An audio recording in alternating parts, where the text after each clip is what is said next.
Guys, grocery tayo ngayon. Dito tayo ngayon sa Dubai Market.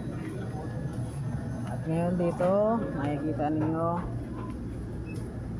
ito, andito yung ating mga product dyan.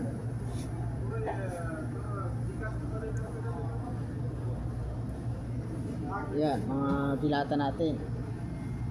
5-5 Liga. Ayan, napakamahal ng mga bilihin dito guys. Yung Mega lang 5 SR 5 SR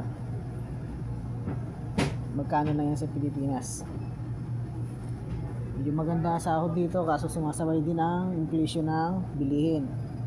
Machado tuna 7 SR Kumpitin ninyo kung magkano ang isang piraso nyan guys.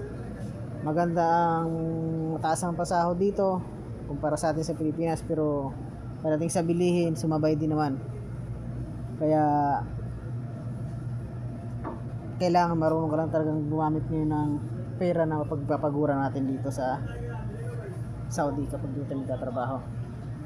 Hindi porket na mataas ang sahod dito ay maganda ng buhay dito.